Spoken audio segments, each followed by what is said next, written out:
Hi, this is Steve Hargadon, and welcome to the Future of Education. It is Tuesday, January 24th, 2012.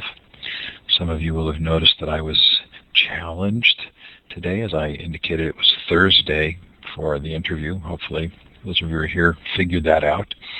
But it is Tuesday, and our special guest is Lee Crockett. Lee, welcome. Thanks very much for having me, Steve. Looking forward to it.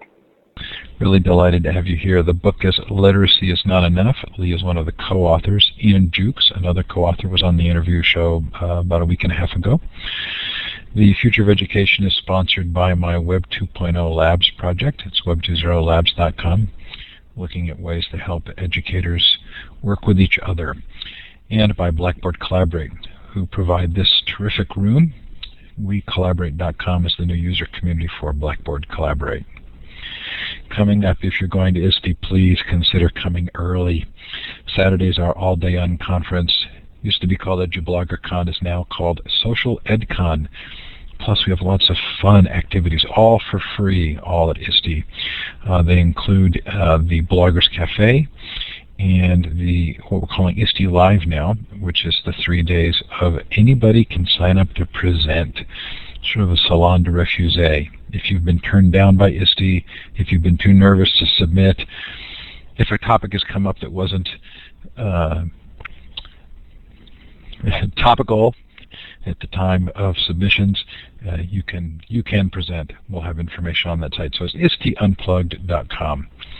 We've also started our Ed Incubator program. This is to help organizations get authentic teacher, student, parent councils around their education projects. Our first project is PBS NewsHour. Go to classroom20.com, click on Ed Incubator at the top, and then click on the link for PBS NewsHour. They're really interested in getting your advice and feedback. Our virtual conferences this year are shaping up. We're going to do a 5th anniversary celebration for Classroom 2.0. We don't have a date for that yet. Our Gaming and Education Conference will be on April 26th, 2012. Our Alternate Education Conference is going to be May 10th through the 12th. The Future of Libraries Conference, the second year, sponsored by San Jose State University, is October 3rd through the 5th. And our now annual Global Education Conference, the 12th to the 16th of November. They're all free. Hopefully you'll join us. Coming up on the Future of Education, next week David Lurcher talks about learning commons and personal learning environments. Cable Green was to have been this Thursday. I have a flight that conflicts, so we've moved that to February 1st. We have a fun panel on personal learning profiles. You can see lots of fun there. New on the list is Mimi Ito coming on March 12th. That should be a blast. And you can see lots of fun there. Hopefully something that's of interest to you. If you've missed a session, they are all recorded in full Illuminate, Collaborate versions and MP3.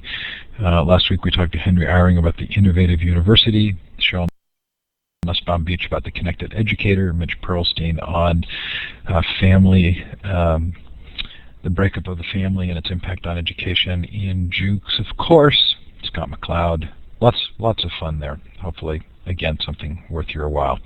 So now we're going to give you a chance to tell us where you're participating from. To the left of the whiteboard, you should now see some icons. You're looking for the star. It's the second one down. Double-click on that and then click on the map. And it would be delightful if you give us a shout-out in the chat as well. Maybe the time, temperature, location. What a nice, diverse, global crowd we have tonight, Lee. Yeah, it's amazing. We have people from everywhere, but everyone's sharing similar ideas and similar mindsets. It's wonderful to see. Beggs, I just have to tell you, every time you come on, seeing that star in Mongolia warms my heart. Delighted to have you here and everyone else. Sure glad to be a part of your day, morning or evening. And if you're listening to the recording, we thank you for doing so.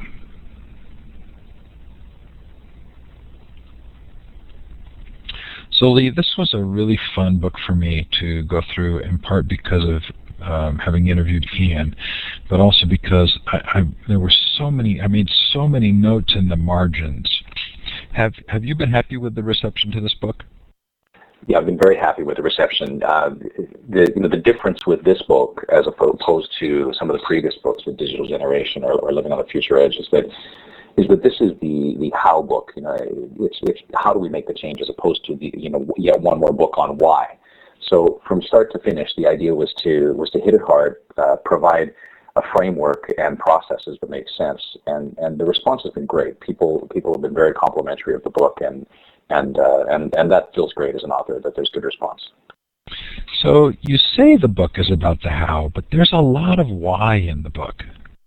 Yeah, there always. I mean, there has to be some why. There always has to be some. So that we opened it up. The first couple of chapters are condensed versions of some of our other work, just to kind of frame in that how or the why very, very quickly, and then move into the facts. It just makes more sense as far as how the book flows. I think there was a lot of why throughout the whole book.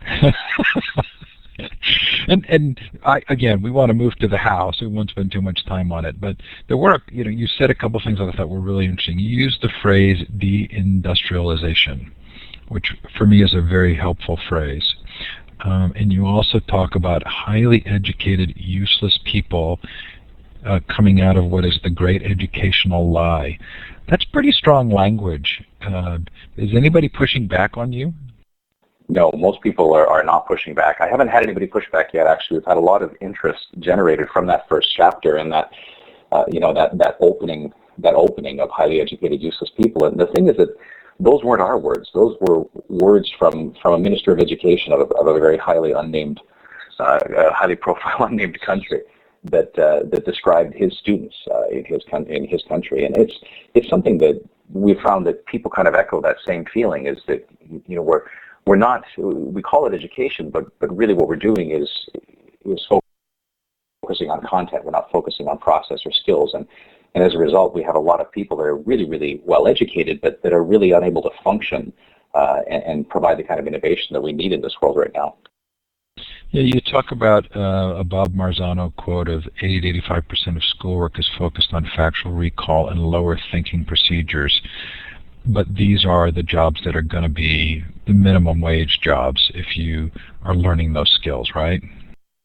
Well, they're either going to be minimum wage or more than likely they're going to be gone. The focus on the bottom half of Bloom's digital taxonomy on remembering and understanding is creating a type of person that follows instructions really well. And we go on to talk about some of the work of Richard Florida and so forth. And those jobs that require only lower level thinking skills, those jobs that are routine cognitive task jobs, are so quickly outsourced or automated or turned into software. There's drive-throughs in the United States that the order is taken by a person who's in Taiwan. There's MRI clinics where you have an MRI scan done, and in real time it's analyzed by someone in Pakistan. So the thing is that in a wired world, it doesn't matter where the other end of the wire is. It could be on the third floor, it could be in the third world. It makes no difference. And so as a result, what we're seeing is, outsourcing used to be this very strange term, but we're starting to find that this is just how business is done now. Outsourcing and global collaboration is just how things are done today. And if you look at the little map that you put up here, I mean, we have people all over the world that are all participating in real time in this conversation. So those lower level thinking jobs, as I said, they can be sent to where the work can be done cheaper. So those jobs, if they exist as minimum wage jobs, is even in doubt, because that stuff is just disappearing. So I think we're likely to go to some deep thinking in this interview. So I'll start us off with one thought. I really hope we don't get too deep. Okay, so clearly that our education system appropriately, if we can use that word, fit the needs of a more factory model society with fewer people going on to higher level professions and more in lower level jobs. But the continuation of that system could almost be described as a culture of dependency and compliance. And is it possible that our institutions, our business institutions and others, got kind of used to that way of the consumers responding? My partner Ian has a term that he coined years ago, "Tutwati." That's the way we've always done it. And I think that there's a great deal of that in education. You see, the thing is that by the time a teacher graduates from university, they've spent how many years in a classroom? I mean, really, when you think about it, the majority of people that are in education have been inside of a classroom since they were 5 years old. There's a lot of momentum built up in that. I mean, it allows us to create a culture of, like you say, a culture of dependency, a system that has solidified itself. And because of the amount of time that we spend in classrooms, we get a very specific frame of reference for what teaching and what learning and what assessment look like.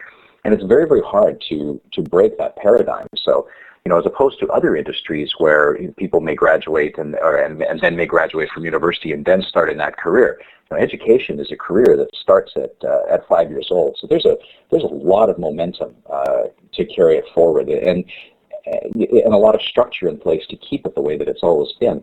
And there's two industries right now that are in the grips of paradigm change that is crippling them. One of those industries is publishing. And we're seeing this in a big way, the changes that are going on in publishing and how it's affecting the print industry in general. Apple's release of the new iBooks platform, publishing platform, that happened last week. I mean, we're already working on converting our books into that format. Things change so quickly in that industry. Education is the other industry that has kind of insulated itself from change for a very, very long time, just by kind of focusing on continuing to do things the way they've always been done. And that's just not cutting it anymore when you have half of your student population leaving. So there's another argument you make that I'm actually not sure I agree with, which is you talk about technology altering the minds of our children. And I'm wondering if we even need to make that argument. Can we not just say that expectations are different, that the cultures that surround school have changed enough that, when I was going to school in the 70s, basically the cultural requirement was that I do exactly what my teacher says. Now, even without technology, there's certainly a very different culture around students. And do we have to make the argument their brains are changing in order to understand that they are expecting a different learning environment? I don't know that the argument needs to be made anymore. There's so much information out there on this very, very subject. I mean, not just our book, Understanding the Digital Generation, but you look at the work of Daniel Pink or Gary Small, so many different people that have been involved in this. And there certainly is a fact that, when we talk about neuroplasticity and how the brain changes, there certainly is, a change factor that comes into play here. It's not really the culprit so much as we might like to think. And there was a time when we really had to focus on just trying to help teachers to understand that students are different and that the way that they work today is different. And so that thinking really had its place. But I agree with you. I don't know that we really need to make that point anymore. I think people are really understanding in education that they need to do something different. They've just kind of given up on the really trying to nail down the why and just kind of moving on with it because they're feeling the pinch of an industry that's going to cease to exist if it doesn't change. So in order for us to make change, it feels as though we have to have some larger cultural agreement where all the stakeholders agree that something is important and we're going to, that these changes have in fact taken place and we need to focus in a different way. What's the difficulty of building that narrative, particularly in the United States? There's so many different factors involved in that. I don't even want to talk about the political implications of the question that you just asked, because that's, as a Canadian, there's two topics that I try to stay away from when I'm in the U.S., and politics is one of them. Yeah, but there certainly are heavy political influences in this case. But as far as getting the stakeholders together, we see, just as an example of how we deal with this in a regional level, when we come into a district to work with them on making a change to 21st century learning, which I saw some of your listeners here that have popped in are places that we've done work with. The first thing that we do is we try to build alignment between the stakeholders, that everybody understands the need for change and what that change is going to look like in the end, give them some idea of that. And so that involves parents, that involves administration, it involves teachers, it involves the students, and quite often we forget to include the students in that discussion, and it involves the community at large.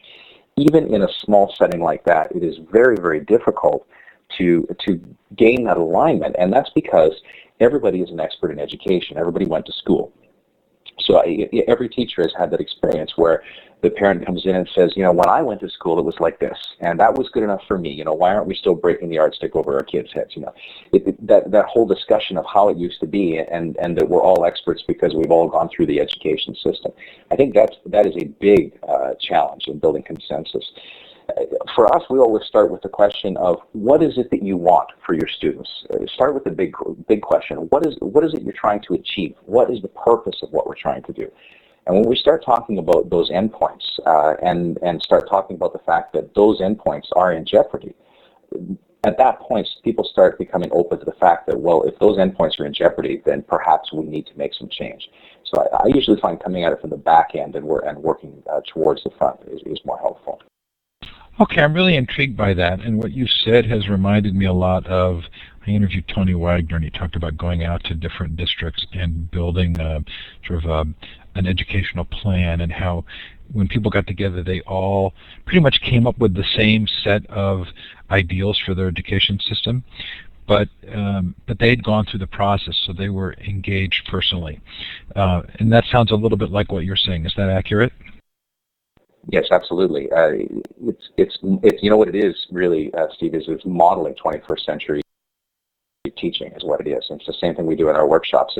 It's one thing to talk about this stuff intellectually or theoretically. It's another thing to guide people through a process where they get to experience it and think about it and come to those realizations themselves. It's much more powerful if you do that, and that certainly is the model that we use. Okay, so pushback number 2. And you even say this in the book, I think, that people end up coming up with the same list of, I can't remember where it was in the book, but there's a list of skills or something, and that everybody basically agrees. I had this problem when I interviewed Charles Fidel about 21st century skills and a partnership for 21st century skills, and I felt very much like, okay, a really intelligent group of people got together and they determined what those skills were, and then there was this expectation that was sort of pushed down. And your book is filled with lists, 6 Ds, 5 As, 5 Is, the 5 whatever, and the 5 skill categories and the 6 skills. How do you not have people think that they're supposed to sort of just absorb this and not be involved creatively in building on their own? The list that you're talking about, the list of skills, that actually, where that comes from, and that global list that everyone comes up with, is from asking any group of stakeholders, or whether it's parents or whether it's administrators or whether it's teachers, what are the skills that are essential for life in the 21st century that your students are going to need when they graduate? What are those things? And that list that everyone comes up with is exactly the same. That students need to be able to problem solve. Problem solving is the one that comes up very, very first all the time. Analytical thinking, that students need analytical thinking skills, that they need to be creative, that creativity is an essential skill for survival in the 21st century. That they're able to communicate, and not just with text, but in multiple multimedia formats. And that they have to be able to collaborate with real and virtual partners in real and virtual environments.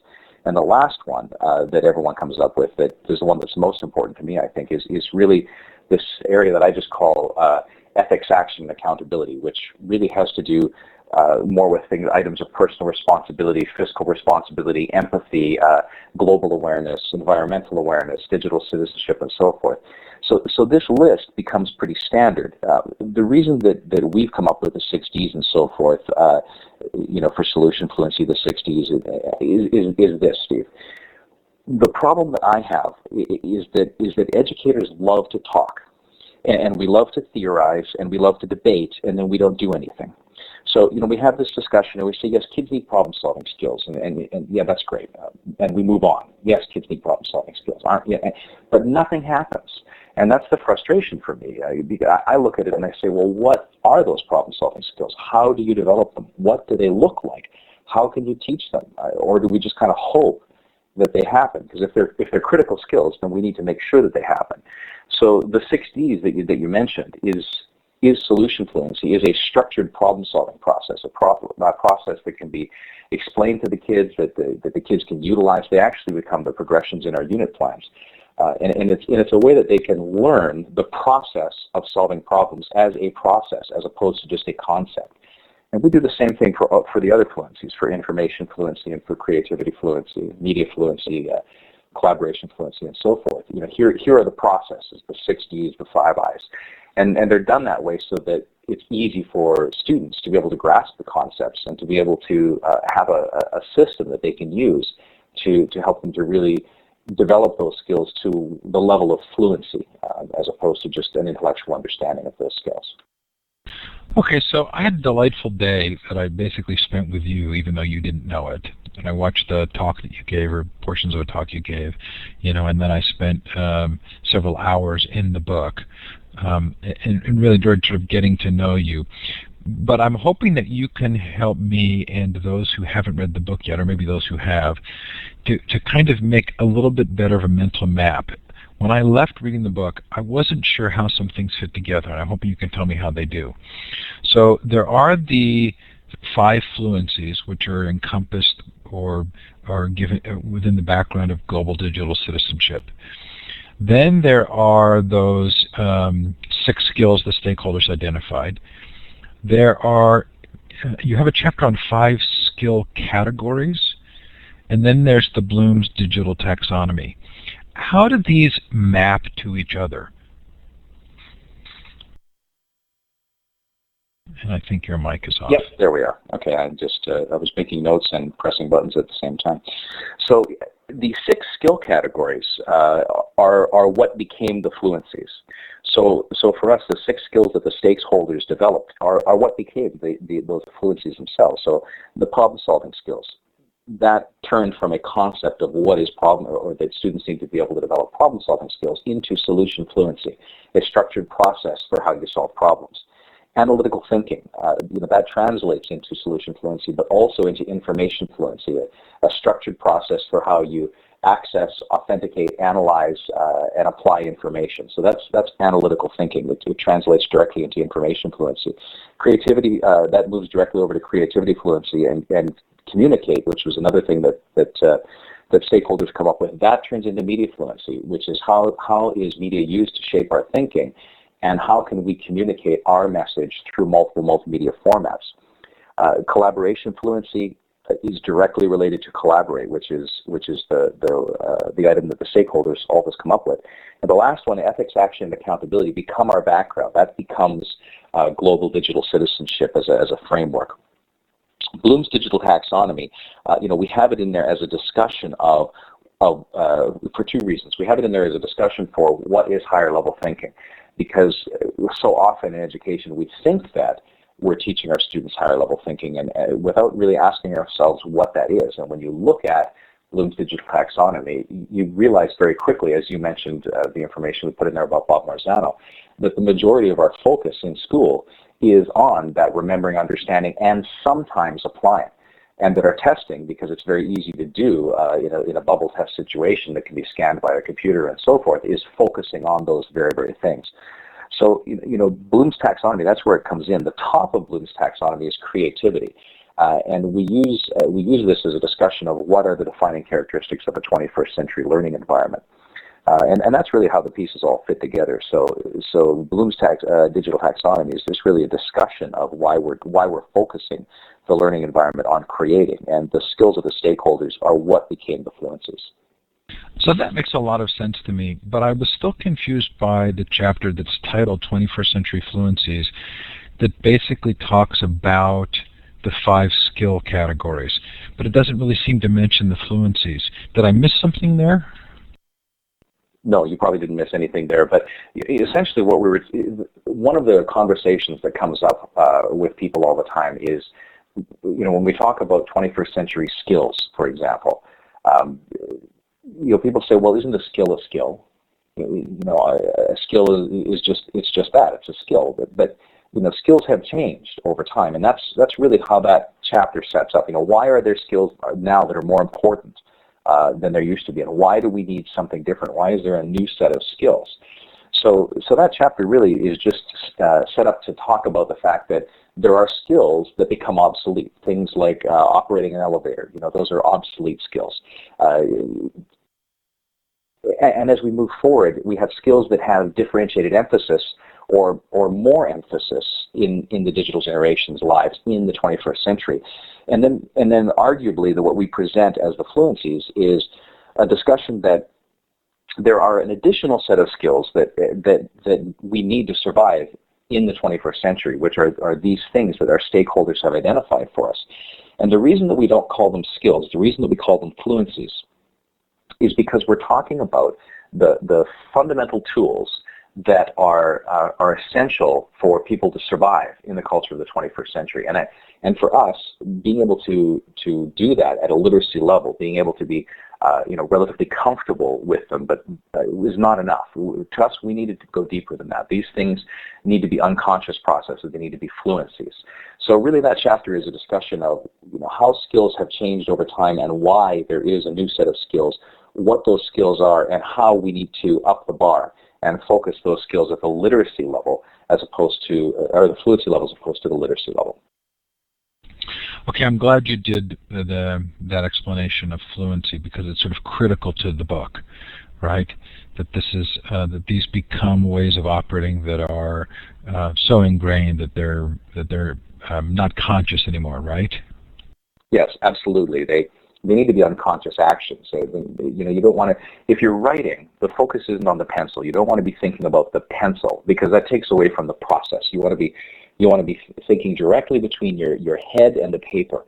And so our level of usage with a pencil or a pen is a fluency level usage. It's an unconscious action, and the pencil becomes merely a tool that we use to get the job done, and it doesn't interfere with the actual process itself. It has to be the same thing with these things. We can't be thinking about, okay, how do I solve a problem? First I have to define the problem. It has to be an unconscious process that you just go through as a natural part of how you approach problems. Okay, so in an hour session we're going to have some difficulty covering in depth each of the fluencies. But why don't we start with solution fluency? So how hard was it to alliterate in each of these chapters? Because here you've got 6 Ds. Yeah, it was. There was some hair pulling, believe me, at times.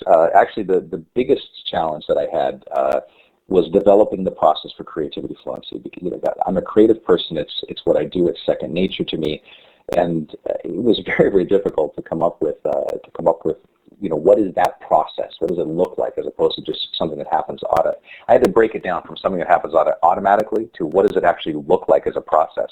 It was difficult coming up with alliterations for these, for sure.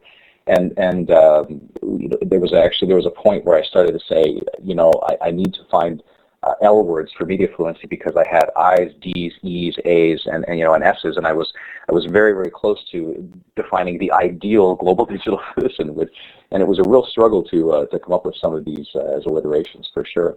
So you want me to explain solution fluency to you? Well, let me do something first. So each chapter has the process for the fluency, and then it actually has a real-world example, and then what you call a fluency snapshot, which is to evaluate the level of proficiency that you or the students have with that particular fluency. And then you have a lesson plan grading tool, which is in a very similar format, which allows you to kind of figure out if the lesson plan addresses the fluency. So maybe we could go through that. Would you like to pick one where we kind of go through and drill down to show how the chapters are laid out? Sure, we can do, but solution fluency is probably the best place to start. It's the foundational fluency. It's the one that it becomes the background to everything, and we certainly can go through the different areas. I guess Steve, the reason that those things are in there. I mean, we have the walkthrough. We have the what are the 6Ds. Then we have a real-world example, and the reason for that is just to try to make some connection to what does this skill look like in the real world. If we actually do it, what does it look like in outside of the real world, the world outside of school? The fluency snapshot. So many people have asked us, how can I have an idea how my students are doing with solution fluency? And so, or how am I doing with it? And so, or how's my class? And so the Fluency Snapshot was designed to be just that, just a quick way for you to get your head around really, where are your students, or where are you with this? And the lesson plan grading tool, the concept of that was to really force us to think about what is it that we're doing in our lesson plans and our unit plans? What do they look like? And if this is a fundamental skill that we need to teach, are we doing it? So this is a way that you can query your lesson to see how it's doing in relation to solution fluency. Good. And Peggy George asked a question in the chat, and we do go to Q&A. About 10 or 15 minutes, we'll go to a fuller Q&A. But Peggy's asking the question about Common Core standards and starting with the curriculum and building from there. And that's certainly an approach in the book. Do you want to describe that? Yeah, when it comes to scenario development, and actually I've done this now so many places that I've worked with teachers, there's two different ways to do the approach to scenario development. Because the number one overarching principle is that there has to be relevance. If there is no relevance to the student, not to the teacher is irrelevant in the process. If there's no relevance to the student, the learning won't happen. So, our challenge as educators is to make that connection between the real world and the curriculum. Because we're all accountable for the curriculum, because there's no getting away from it, really the best place to start for many teachers is the curriculum, to just pick a line item from the curriculum and then look for a place in the real world where that might exist, where a student might encounter that, where there's some connection to it. The other way to do it, Steve, and it's the way that I do it, and it's the way that I see it happen most often once people start to get comfortable and start to move away from the fear of accountability for curriculum, is they start to look at real world scenarios, do it the opposite way. Look at a real world situation and then say, how could I apply a curriculum to that? Where does the curriculum exist within it? So there's really two different ways of coming up with that real world curricular connection. Okay, so the argument would be the skills that are being taught in schools aren't actually going to really help our students. That in fact we need to be teaching them not just skills but fluency in these 21st century fluencies. And that here are ways that you've identified that you could walk students through this process, both the teacher and the student. So if we then move to the learning environment that allows for this kind of teaching and learning to take place, how likely is it that educators are going to have to build this in isolation versus being supported by their institution? It depends on the institution. Quite often we see places that we work with that they're pushing it on their teachers. They're saying, we need to make a change. We need to do something different. This is what it's going to look like. We're committing to this. Quite often we see teachers that say, I care about my students. I'm doing this whether or not my administration likes it or not. And that, to us, that's the point, is that the curriculum, and you say, we're not teaching kids the skills that we need. As I said earlier, we're focusing on content. 85% of the questions on our exams have to do with content. So, in an age where we can Google just about anything, we're focusing on content as opposed to the skill of how do I determine fact from opinion and so forth.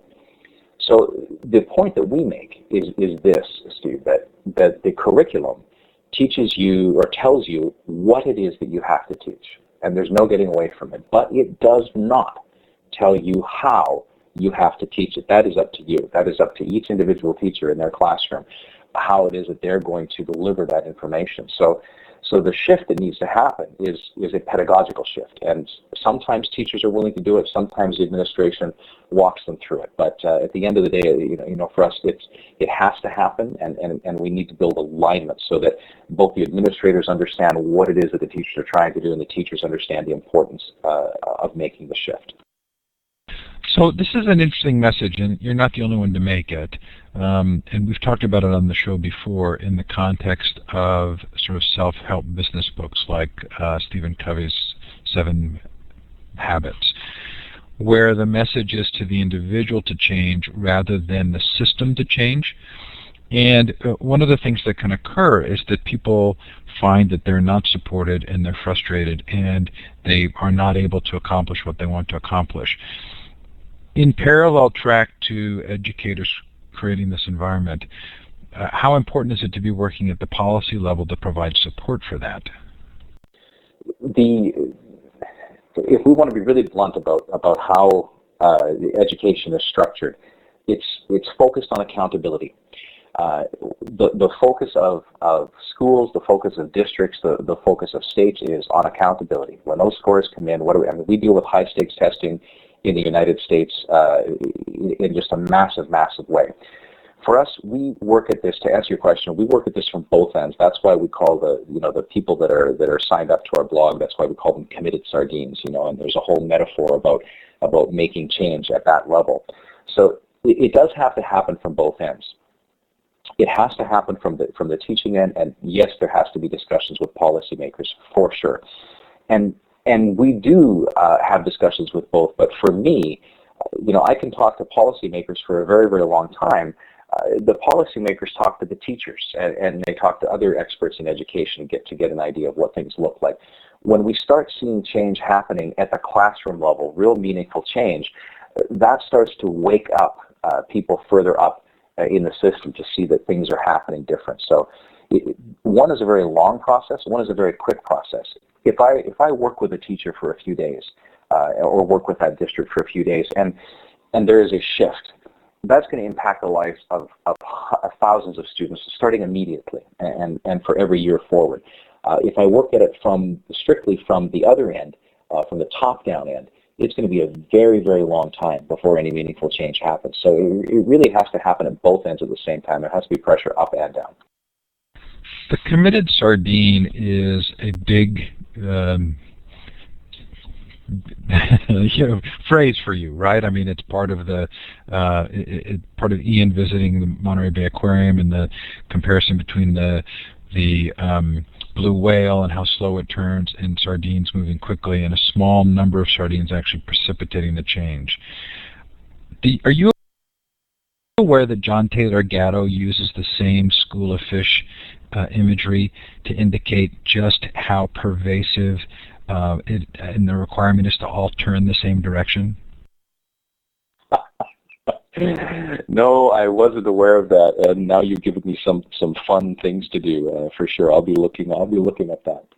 Well, I haven't looked this up, but he says that the only other place we really use the word school is school of fish, and his imagery there is that it's a conformance idea. But let's ignore that for the moment. One of the issues that was raised for me was, if we use Egypt as an example, because it happens at the local level and it's not at the political or systemic level, you essentially end up with a really, really difficult period of time that almost might be described as chaos. Is that likely to be the outcome of committed sardine movement in education? I don't think so, and actually, we use that sardine metaphor in that same way, actually, because at one point in there, just to go back to that, you got my mind thinking about that now, Steve. We talk about the fact that a school of fish will stay in the same direction, and that it's a committed sardines that are swimming in the opposite direction, taking the abuse from the others that are trying to keep them in line. If that committed sardine stays with that direction, that when a critical mass is reached, which is something like 15 to 20%, that the rest will turn and follow. So it's really about those people becoming the leaders. Will there be mass chaos as this shift happens? let's be really honest. There's chaos right now. We have as much as 50% of our students not graduating, leaving school in North America between the age of grade 9 and grade 12, and that's not a little number. And we can debate it and say, well, that's just inner city kids, but it's not. It's nationally, and for any industry to have a 50% defective rate in their product. That would be a real cause for concern. Most businesses would not be able to survive with that level of challenge. And it's not just at high school, because a longitudinal study that was just done following 19,000 university students found the very same rate, that the kids that are entering university in a 4-year degree program, 6 years later, only 50% of them have actually completed the degree. So we have the same kind of a thing happening at the university level. There already is catastrophe happening. There already is a huge problem, and we really need to be aware of that. That it's not like we need to be afraid that there's going to be a worse problem. It doesn't get much worse than that, other than the doors closing. So yes, there is certainly some challenges that happen when you make the change. In our experience, the challenge comes when you try to do this too quickly. When you try to go to 100% 21st century learning, process-based learning, project-based learning, starting tomorrow morning, this is the way we're going to do it. That is a very, very dangerous thing to do. And there needs to be needs to be thought about a little bit more. We start off with one lesson per unit, then 1 unit per term, and so forth, and we make the shift gradually over a period of time, because not just the teachers, but the students also have to get comfortable with a new way of doing things. I mean, we're asking them to think, which is not something that they normally get asked to do. And believe me, they struggle with it when they first are presented with that challenge. Is that what you mean when you use the phrase progressive withdrawal in the book? Yeah, that's exactly what we mean. Progressive withdrawal, that's the metaphor that we use is that as parents, we understand, as difficult as it may be, especially during the teenage years, that our job is that by the time our kids leave us, that they no longer really need us, that they're able to function on their own. But in school, we do the opposite thing. We do this. We create a culture of dependency where they're completely dependent on the teacher, completely dependent on the classroom, completely dependent on that system, right up until the time they graduate. And then what? We haven't taught them the skills they need to function, to be able to survive in their life outside of school. And so what we need to do is progressively withdraw from the control in students' lives. It gets to the point where classrooms that Andrew Church is in New Zealand, who I don't know if Andrew's online this morning, but he's also co-author on this book, and we just spent the last week in Dallas together working with teachers there. Andrew's a great example. I mean, I've been in his classroom with him where his students walk in and then move them to the side. Excuse me, Mr. Church, I have to get something out of the cupboard here, and we'll be having a conversation, and we'll look around, and they're all working because they all know what to do. I mean, they know what needs to be done, and they're on task by themselves because they've learned that skill. So progressively withdrawing and stop not having all the answers, just posing questions, and then just saying, I really don't know. That really is how we kind of move the burden of responsibility for learning from the teachers, where it traditionally has been, to the students, where it should be. I mean, it's their learning. They are the ones that should have the burden of that responsibility. So I like to think that in the interview series we're fairly expansive, and we do a form of appreciative inquiry, across a variety of different views about education. Help me to see a distinction here. I had a guy on from Teach for America, and again, I have probably some of the same difficulties with Teach for America that others do, but we tried to find the positive, and it felt very much like they had figured out a lot of ways in which a teacher without political support could make a difference in a low-income classroom. At the same time, clearly this is a Herculean task, and it really burns people out. Low pay, coming into a heated political environment, and making a difference in a single classroom, but then maybe not lasting in education for 2 or 3 years. How is that Teach for America teacher different than the committed sardine?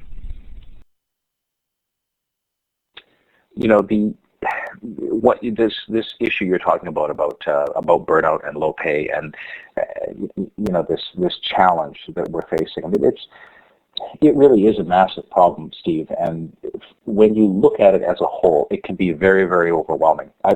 Something a lot of people aren't aware of is that I've actually done 6 Ironmen in my life. Why? Because I was crazy. I should have stopped after 1.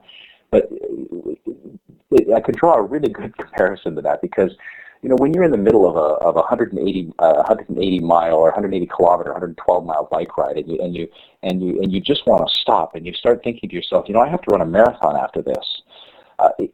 It really becomes daunting, the task ahead of you. So the way that you run a marathon, the way that you address these problems is all the same. You don't think about the whole thing. You just think about the next mile. You think about the next milestone, if you like, in this change. And what I have found in my experience is that if we focus, if our thinking is long term, but our attention and our focus is primarily short term, that there's quite a bit of a different perspective on it. And I've seen teachers so many times, and it happened just last week in Dallas. I was in Highland Park, and it was just marvelous to work with people there. When the light goes on for teachers, I'm all over the place because I've been in Japan, Alabama, Montreal, Dallas, and now Vancouver in the last week. When the light goes on for teachers, Steve, when they see the connection, their energy is renewed because nobody's in education for the money. Typically, they're in it, as Sally just said, they're in it because it's passion. They're in it because they want to make a difference in kids' lives. And when they make the connection with the stuff that we're doing and they see, yes, I'm going to be able to create real-world relevance. I see how the students are going to be into this. I get it, and I'm able to make the connections. A light goes on and a fire goes up for them that is just astounding, and it really renews what it is they're trying to accomplish. Okay, I get that. But I still feel as though if we look at the examples of Finland and Singapore and Shanghai, that the systemic support of educators, and especially of educator pay, is really somehow critical to the change. In the committed sardine model, the sardines all move, but they're still low paid and they're still doing it as a labor of love. And if I were, so let's say that Hewlett-Packard had a 50% defect rate. It would seem ludicrous to me to say to the workers, don't ask for better pay. We're not going to improve the system, but we're expecting you to carry the burden of making the product better. Am I being unfair? No, you're not being unfair at all, and I'll be the first one to jump on that bandwagon and say that yes, teachers are underpaid, and yes, they're undervalued, and yes, they're looked at as glorified babysitters by so many people, and yes, the system needs to change dramatically and support these people. I absolutely I'm in complete agreement with you on those issues. The whole backlash that happens and the abuse that happens towards teachers, I think, is completely unfair. We're talking about the people that are largely responsible for cultivating the lives of our students. And our children are a very small percentage of our population, but they're 100% of our future. And we cannot look at teachers the way that we have. We cannot look at the teaching profession in North America the way that we have. It has to be valued as it is in other parts of the world as a prestigious profession, a profession with huge value and importance. And I absolutely am in agreement with you on that. You won't get any argument from me on those points, Steve. Okay, this has really been a lot of fun. We're in the Q&A portion now. So if you have a question for Lee, please feel free to put it in the chat, or you may also raise your hand, which you can do. There are icons at the top of the participant box, and the third one over is a hand, and if you raise your hand, we can give you the microphone. Usually only a brave few do that, so we'd love to see you be brave. And if I've missed a question in the chat, please feel free to post it again, and I would be, it's hard for me to keep track of the chat while we're going along. So Peggy wants to know how the 3 authors came together to co-author this book. And as a part of that, I'd love to hear you tell a little bit about your own story, because you seem like an eclectic person. Yes, eclectic would be, yes. What's the connection, between the 3 of us, and me being an artist and having gone to art school in Italy and having lived in Japan and studied Aikido and tea ceremony and all the things I've done, and I come from a graphic design background. I'll give you the connection between the three of us, actually. Ian and I used to both live in a very small town in British Columbia, and I mean a very, very small town, and we both shared an office space in the same building, and we got to know each other well over a decade ago in that way, working together on his presentations, me helping him with the design work, and then eventually got to the point that we started collaborating on things, and that's really where the relationship between Ian and I started. BC is British Columbia on the west coast of Canada, just north of Seattle. That's where that is. So as far as the book goes, the first book that the three of us did together was called The Digital Dyad. And what happened was Andrew came up to Ian after ISTE in San Antonio and introduced himself. And at the time I was living in Italy, and Andrew said, or Ian said, I have this guy, we should write this book together. He's really great. He's a great classroom practitioner. And so I got to know Ian and got to know Andrew and got to meet his kids and work with his students and his family and everything. And all of that relationship happened, interestingly enough, on Skype. All of our books, including this one, are written across continents. We collaborate online to do all of our writing. And only one time for 2 days at ISTE in Denver, year before last, that was the first time that Ian and Andrew and I were in the same room together, and we haven't been in the same room together ever since. Okay, Mike wanted to know, your ideas seem like they can only be used in units, not individual lessons. Is this true? No, not at all. You can certainly do, I'll give you an example. We did solution fluency in a 45-minute block with 150 teachers at a time. Andrew and I did this last week, where we focused on using solution fluency to solve a problem. When we did it, two of us, so you want to talk about class size, two of us working with 150 teachers at a time, and we did it in 45-minute blocks all day long, focusing on just solution fluency, on using the 60s to solve a problem. We did the same thing the next day with information fluency with the 5 eyes. Matter of fact, in a 6-hour period, we had gone through experientially, not just in the lecture format, but experientially had gone through each of the fluencies, plus had people write and develop units and rubrics in this style. So, although they work better in units where you have more time, they certainly can be applied just in a classroom. Again, if you have a question, please feel free to put it in the chat or raise your hand. Roxanne wants to know, who inspires and motivates you? Well, there's so many people that inspire and motivate me. Losing Steve Jobs, that was a big one for me. He was somebody that was a huge motivation to me. But there have been so many people that I've found inspiration in. When I lived in Italy, I really was able to follow the life and works of, historically, of both Da Vinci and Michelangelo, and those are people that really have inspired me greatly. There's so many people that you wouldn't know of that I've found inspiration in. People that are farmers or fishermen, or a person who works at the local Starbucks. That there's greatness in everyone, and there are lessons to learn from everyone. If we're willing to just be open and listen to what it is that people have to say, there's so much that everyone has to offer. Well, one of the things that I felt as I read your book and as I thought about you as a person was that you're sort of demonstrating this educator as learner concept.